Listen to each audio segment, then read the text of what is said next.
그럼 자기소개 해주나요? 저는 제 이름은 성예린이고요. 지금 아시아원유 브리지 수원드론에서 상임이사로 활동하고 네. 있는데 올해 2월달 말부터 발령받아서 일하기 시작한 지 몇 달 안 돼서 국제개발 협력과 노드의 분야에 대해서 지금 배우고 있는 리더십에 대한 여성 하는 일을 10년 정도 했어요. 네. 감사합니다. 그러면 첫 번째 질문 해볼게요.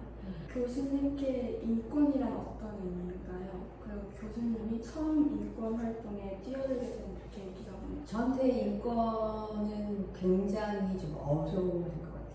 인권이 다루는 범위도 굉장히 넓고 인권에 대해서 얘기하려고 하면 어디서부터 얘기해야 될까 좀 막막함이 드는 단어랄까요? 네. 하지만 저한테 인권에 대해서 물어본다면 사실은 스스로에 대한 존중 그리고 스스로에 대한 존중을 남에게 확대하는 내 주변으로 확대하는 것 그리고 누구에게나 동등하게 적용하는 것 그래서 네. 소위 말하는 평등이라고 하는 단어와 네. 뗄 수 없는 네. 우리의 권리라고 전했고요. 저는 그 두 가지 요소가 굉장히 중요하다고 생각하는데 누구에게나 동등한 권리를 인정하고 서로 배려하는 것이 인권이라고 한다면 나에게 나를 스스로 어떻게 대접하는지 나를 어떻게 인정하는지 네. 가 사실은 굉장히 중요한 시작점인데 아시아 문화권에서는 여성들이 스스로에 대해서 생각하는 기회가 충분하지 않다. 맞아요. 그리고 굉장히 제한된 조건과 문화와 관습 속에 여성들이 틀 안에서 생활해야 되는 그런 문화적인 그런 역사가 저희한테 오랫동안 씌워져 있었기 때문에 사실은 많은 아시아 여성들에게는 사실은 인권이라는 단어가 남에게는 굉장히 한없이 크고 특히 가족에게는 밑도 끝도 없이 내주어야 하는 것 네. 그렇지만 스스로에 대해서는 배려하지 못하는 것으로 저는 첫 번째 다가오기 때문에 일반적인 인권이라고 이야기하는 카테고리나 정의하고는 저는 인권이라고 이야기하면 좀 다르게 느끼는 것 같아요. 그래서 그런 면에서 저는 사실 인권이라는 이야기하면 나 스스로를 얼마나 잘 이해하고 있고 내가 가진 권리에 대해서 어떻게 무엇을 알고 있고 그 중에서 내가 부족한 것이 무엇인지를 좀 알아가는 과정 사실 오랫동안 제가 리더십 교육을 해왔기 때문에 아마 이런 생각을 하는 게 아닌가라고 생각하고 스스로를 리더로 인정하는 과정 그리고 스스로를 리더로 인정한다는 것이 본인의 주도성과 본인이 무언가 의사결정을 할 수 있는 권한이 있는 사람이라는 것을 인정하는 과정이라면 상대에게도 똑같은 권한이 있다는 것을 인정하는 것? 네.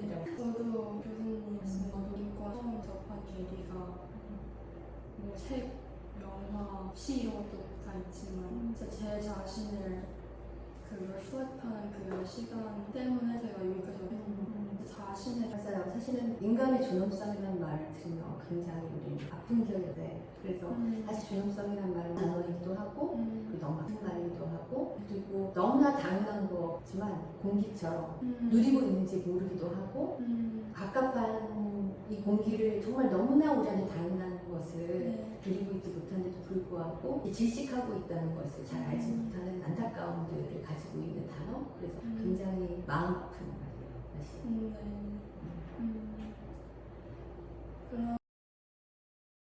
그러면 두 번째 질문이랑 연결되는 것 같은데 교수님께서 보시기에 청소년이 인권을 실천하는 데 어떤 힘을 정말 너무 어려운 질문이었어요 이거야말로.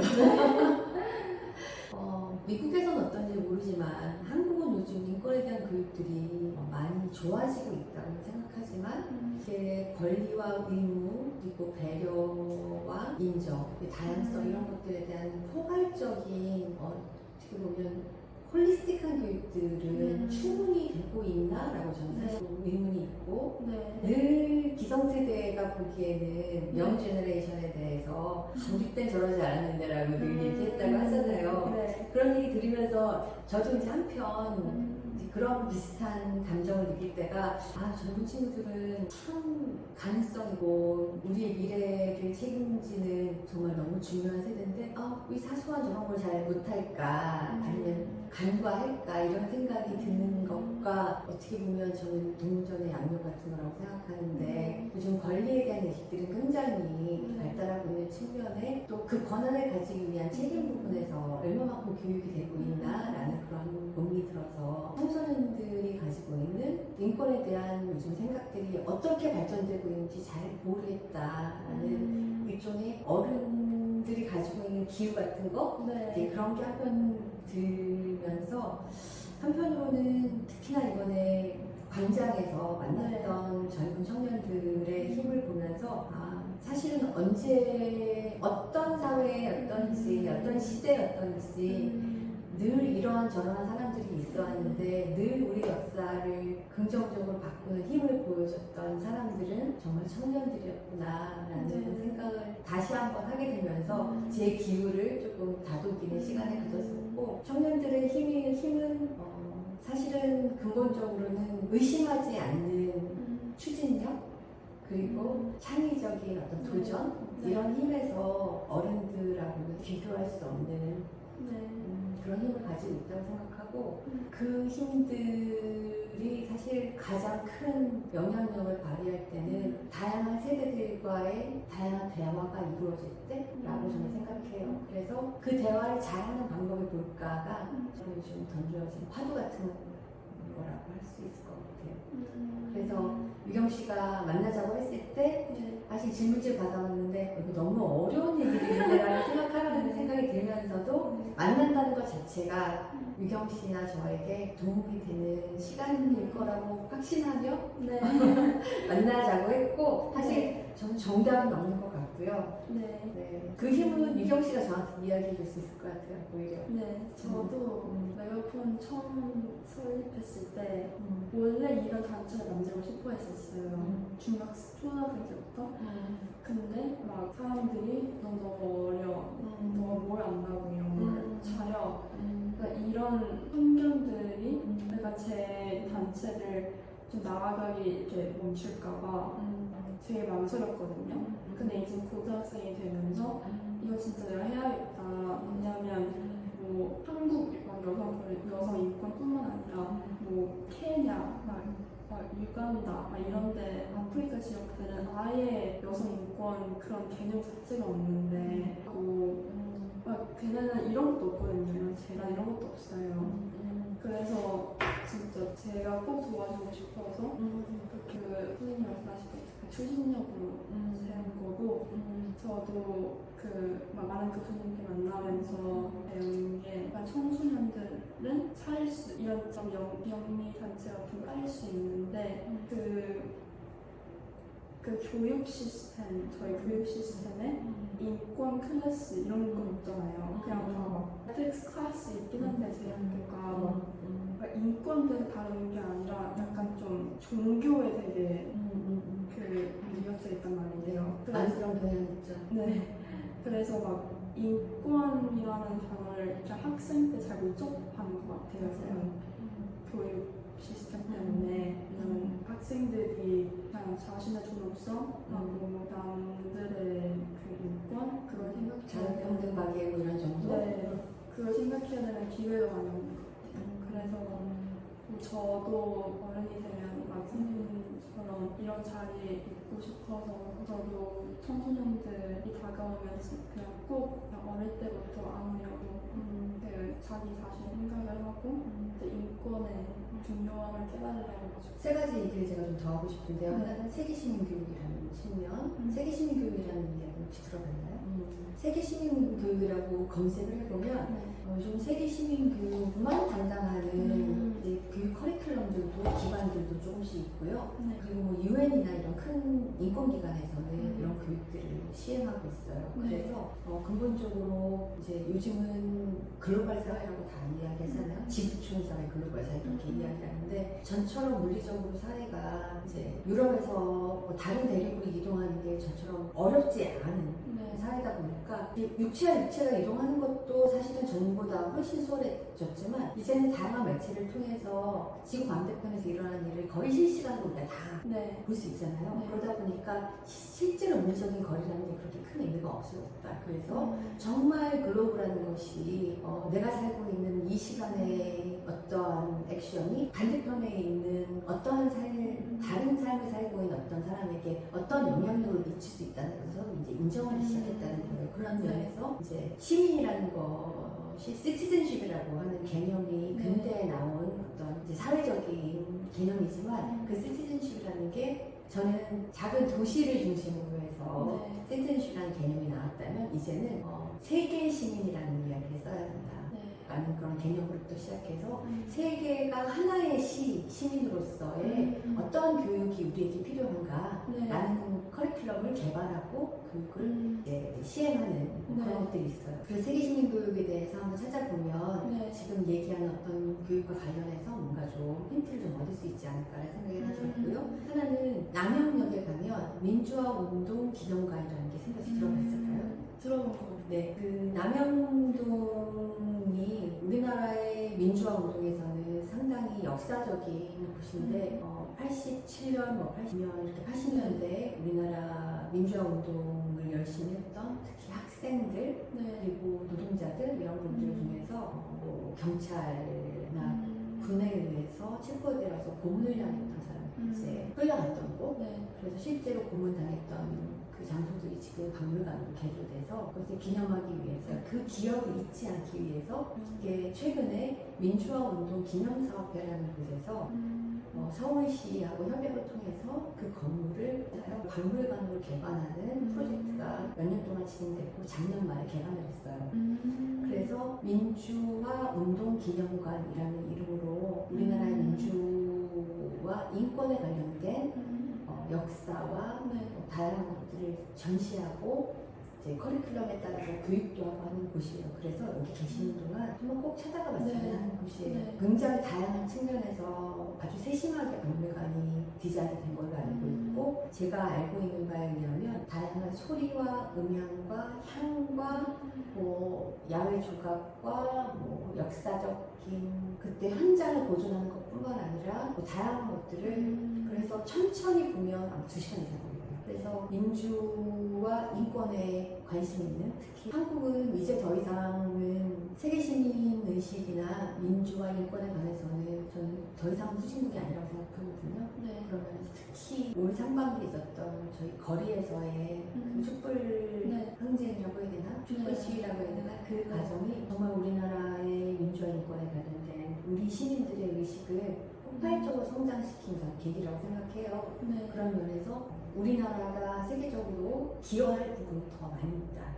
네. 근데 참 여성에 관련돼서 많이 좀 부족한 부분이 있다. 이런 말씀을 네. 좀 있고 그래서 민주운동기념관 꼭 가보셨으면 좋은 네. 친구들하고 또 하나는 이제 아시아문부지 두런두런이 국제개발협력을 하고 있는 기관이다 보니까 이제 저도 조금 더 고민하고 있는 지점인데 제가 이화여대에 있으면서 아시아와 아프리카, 뭐 라틴 아메리카까지 포함되어 있는 개발유산국이라고 하는 네.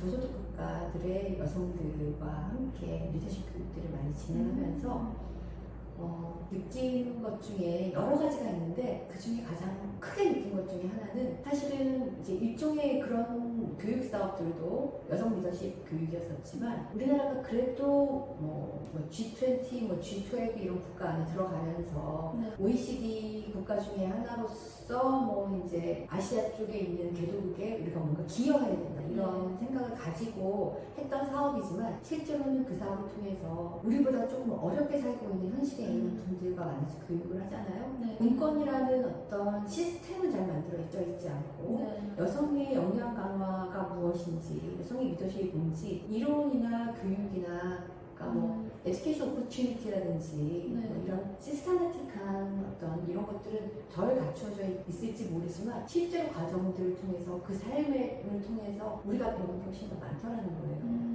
그래서 늘 제가 그런 과정을 통해서 느낀 건 다양한 사람들이 만나서 어떤 다양한 좋은 사람들이 선한 의지를 가진 사람들이 만나서 어떤 회합이라고 하는 그러면 모두가 사실 베네핏을 받아가는데 편안한 삶을 살고 있는 사람일수록 사실 그 베네핏이 크다고 생각해요. 네. 그리고 이제 그 아프리카의 케냐에서 온 분들도 있었던 것 같고 특히 우간다에서 온 참가자들이 아직도 기억이 나는데 그 아프리카 분들이 가지고 있는 특유의 에너지들 있잖아요. 자기 속내 끝내없이 이렇게 풀어내면서 하나의 감동을 주고 그리고 뭔가를 이니시티브를 하나 가지기 시작하면 정말 엄청난 파워를 그걸 추진하는 능력들이 있고 그래서 각자 가진 강점들이 너무 다른데 섞여 있으니까 더 좋은 에너지가 나왔던 것 같고 인권이라는 이름으로는 뭔가 없을지 모르지만 그들의 문화와 그들의 삶의 시스템 속에 우리가 배울 사실 굉장히 좋은 무언가들 보석 같은 것들이 있을 거라고 생각해요. 네. 그래서 미국에 있는 친구들이나 한국에 있는 우리들이 그런 관계 속에서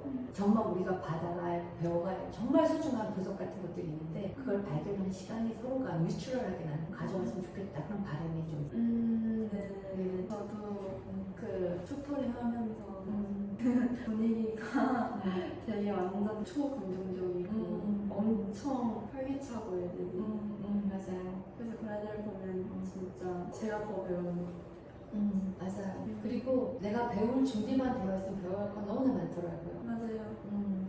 우리 번에 드론에서 르완다의 국립재활시설에서 뭐 여러 가지 사업을 하는 것을 내용으로 하는 지원서를 쓰면서 르완다라는 나라에 대해서 사실 잘 몰랐는데 르완다 나라 작은 나라더라고요. 네. 근데 아프리카에서 성평등 지수가 제일 높은 나라이고 아, 웬만한 아시아 나라들보다 성평등 지수가 사실 높더라고요.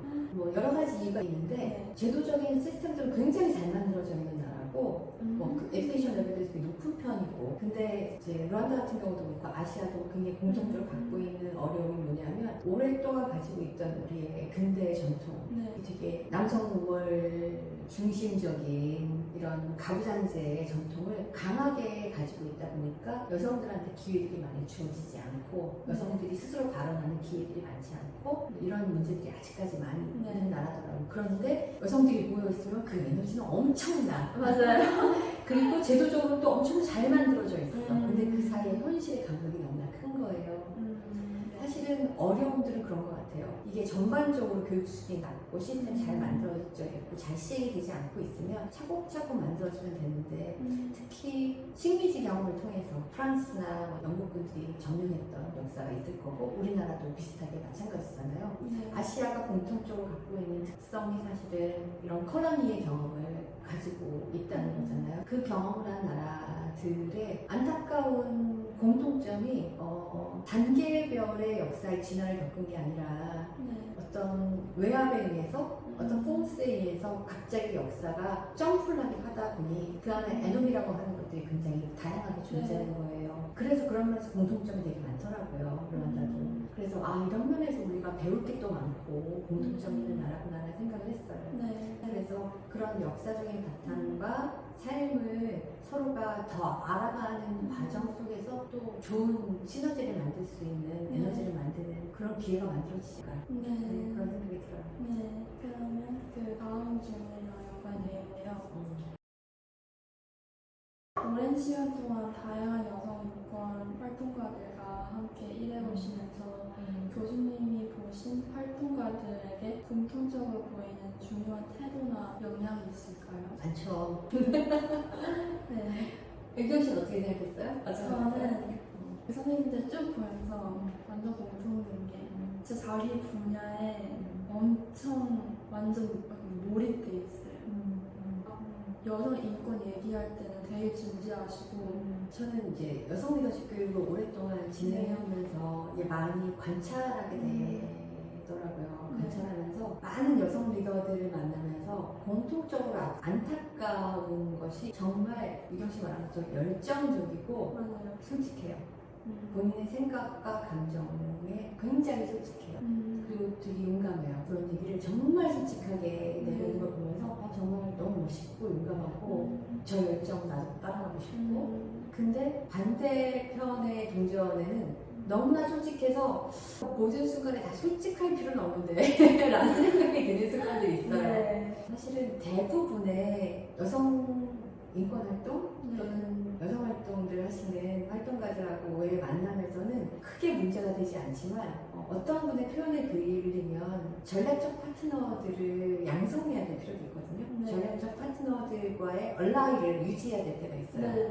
근데 우리가 적대시하는 어떤 용어를 쓰게 되면 사람이라는 것은 첫인상 몇 분 만에 서로 호감과 불쾌감이 정해진다고 하잖아요. 근데 이 사람의 능력이 아무리 좋아도 사실은 호감이 들지 않으면 같이 하고 싶지 않은 게 보통 동물 세계, 인간 세계의 일반적인 룰이고 있고 네. 제가 살다 보니까 비즈니스 잘하는 사람들이 산수가 빠르고 영업을 잘하는 사람이 아니라 만나서 즐거운 사람. 맞아요. 그래서 그걸 보면서 여성 리더라는 측면에서 너무 over honesty, too honesty 한 거. 네. 그렇게까지 honesty, 내 감정과 나의 생각을 정리해서 말하는 부분은 사실은 되게 중요하고 네. 정말 여성들이 그걸 잘하거든요. 네. 감정에 가까운데 어떻게 보면 취약한 부분들이 감정을 너무나 솔직하게 드러냄으로 인해서 본인의 취약성을 드러낸다거나 상대로 하여금 충분히 우리와 함께 천천히 한 걸음을 갈 수 있는 사람인데도 불구하고 선을 긋게 하는 그런 데도 좀 기여한 게 있지 않나라는 안타까움 들 때가 있어요. 특히 이 제너레이션 상에서도 세대 간의 소통이라는 게 사실은 저는 가장 큰 화두 중에 하나라고 생각하는 편인데 세대 간에서도 마찬가지니까 그런 부분이 조금 서로가 더 들으려고 하는 서로의 룸을 조금 더 인정해주고 차이를 조금 더 이해하는 시간이 더 있으면 좋지 않을까. 맞아요. 그런 고민을 좀 하고 있어요 요즘. 근데 진짜 유쾌한 사람이 비즈니스 잘하는 거. 맞아요. 활동가도 마찬가지인데 사실은 열심히 일 잘하는 사람보다는 내 삶을 유쾌하게 잘 살고 있는 사람이 오래 활동할 수 있는 거고 내 일을 즐기는 만큼 좋은 활동가가 된다고 저는 생각을 해서 활동가들의 특징이라고 하면 아까 이제 물었던 질문에 대한 답은 이 열정과 컨시스턴시라고 하는 건 정말 타의 추종을 불허하는 누구와 비교할 수 없는 그런 분들이 많다. 네. 그런 면이고 앞으로 우리는 어떤 활동가가 돼야 되나라고 고민했을 때는 조금 다른 데다 되었으면 좋겠는 게 너무 열정을 갈아서 내 영혼을 다 갈아다 넣는 그런 활동을 지금까지는 하지 않으면 사실은 이런 활동 조직들이 살아남을 수 없었기 때문에 너무나 어려운 조건에서 활동했기 때문에 그런 힘들로 사실 살아남았다면 이제 앞으로 남은 활동들은 이제 앞으로의 활동가들은 내가 정말 즐겁고 좋아하는 분야를 서로 인정하고 함께 할 수 있는 사람과 좀 더 행복하게 활동했으면 좋겠다는 생각이 첫 번째 질문은 교수님께서 인권 교육을 통해 이루시는 큰 변화가 왜 교육이 인권을 지키는 데 중요한 도구라. 교육은 전 사실 교육이 특별하다고 생각하지 않아요. 근데 인간이라고 하는 사회가 가지고 있는 이 문명이 이렇게 발달한 가장 중요한 이유는 교육 때문이고 또 실패하고 있다면 또 실패하고 있는 가장 핵심적인 원인도 잘못된 교육이라고 생각해요.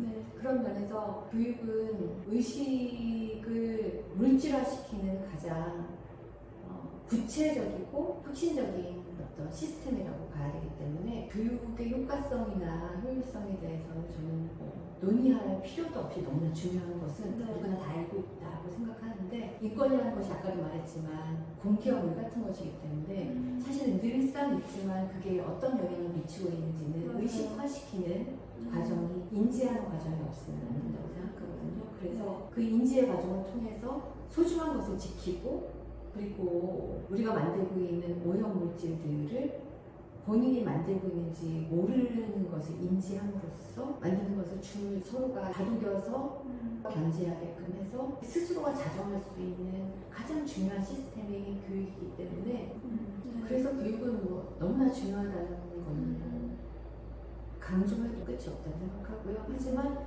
그런 만큼 교육이 갖고 있는 위험성들이 있기 때문에 교육을 통해 잘못된 시스템을 재생산하게 되면 그 오류를 수정하는 데 굉장히 많은 노력이 되기 때문에 중요한 건 내 스스로가 좋은 교육과 좋지 않은 교육을 갈라낼 수 있는 스스로 생각하는 능력 그게 사실은 가장 중요하게 가정교육에서 나온다고 생각하고 그래서 유경 씨도 아까 우리 만나서 얘기했지만 그런 좋은 시각을 만들 수 있는 환경과 재료들을 구성해준 가정과 그 주변의 환경 그리고 살면서 인간으로서 누릴 수 있는 시스템들에 대한 기초적인 것들을 제공하는 학교라는 공간이 얼마나 긍정적인 우리 사회 시스템을 구축하고 있는지 저희가 잘 지켜봐야 합니다. 하지만 그렇지 못한 부분들이 많다고 우리는 생각하기 때문에 NGO라고 하는 단체들이나 기관들이 스스로가 교육하고 주변을 또 정화시킬 수 있는 다양한 키워드들을 생산하고 그런 프레이즈를 만들어내고 네. 그 사람들한테 질문을 던져서 다시 한번 스스로에게 질문할 수 있는 기회를 만드는 데 저는 역할을 하고 있다고 생각해요. 제 학교 교육 시스템보다 그 인권이 되게 항상 없지만 학생들이 그거를 생각하는 시간이 되게 limit 되는 것 같아요. 왜냐하면 일단 학교에서 얘기를 안 하고 인권에 대해서 그리고 그냥 너무 세뇌돼 있잖아요. 이 몇몇 과목들에 좋은 성적을 받으면 내 인생이 풀린다 이런 거. 근데 멀리서 생각해보면 남을 도와주고 진짜 자신의 존엄성을 생각하는 그게 인생 성공하는 건데 스스로를 존중할 줄 알고 남을 존중할 줄 알면 네. 어디에 가서도 자기 몫을 다 해내고 네. 세계에 살면서 좋은 영향력을 끼치는 존재가 되는 거잖아요. 네. 무엇을 하건지. 근데 우리의 교육이라는 것은 무엇을 해서 얼마나 버는지에 너무 포커스됐고 그 길로 가기 위한 재료들은 무시하는 교육을 오랫동안 우리가 제도화 시켜놨던 네. 아쉬움이 좀 있죠. 네. 그럼에도 불구하고 우리 교육 시스템에 그 나쁜 것만 많네요. 예를 들어서 네. 제가 영국에서 한 14년 정도 살았는데 영국 살면서 보니까 어느 교육 시스템에도 뮤지컬 스코어를 가르치는 데가 없더라고요. 네. 악보를 읽을 줄 몰라? 왜 모르지? 근데 우리 어렸을 때부터 악보 읽는 거 배우고 작은 곡이라도 악보 보면서 맞아요. 서로 음악하는 걸 보면서 음악을 통해서 공동체가 되는 것은 굉장히 정말 좋은 경험이잖아요. 네. 누구나 그런 경험을 할 수 있는 네. 기본 베이스들을 물론 그렇다고 전부 다 악보 보고 뭔가 연주하고 노래하는 사람이 되진 않지만 내가 할 수 있는 능력을 준다는 거잖아요. 네. 시스템들을 굉장히 시스템화하게 잘 만들어 놓은 분들이 맞아요. 그러면 마지막 질문을 드리는데요. 지금도 인권 침해 속에서 살아가고 있는 친구들의 교수님이 꼭 전하고 싶은 말씀이 친구들에게 용기를 가지라는 말 해주고 음. 싶고 혼자인 것 같지만 사실 혼자가 아니라는 그리고 이렇게 유영 씨 같은 그리고 내가 가진 권리만큼 남의 권리에 대해서 특히 비슷한 처지에 내가 애정을 가지고 있는 이웃을 찾고 있는 사람들이 있다는 걸 알려주고 싶고 그리고 사실 더 중요한 건 본인 스스로가 가지고 있는 본인 스스로의 부적 같은 가치를 발견하고 그걸 사용하기 시작하면 어떤 사람의 도움도 필요 없이 나 스스로가 만들 수 그걸 사용해서 좋은 일을 할 수 있는 때가 올 거라고 얘기해 줘요. 그래서 그걸 발견하고 가다듬는 데 시간과 노력을 네. 감사합니다. 아니요, 제가 고마워요.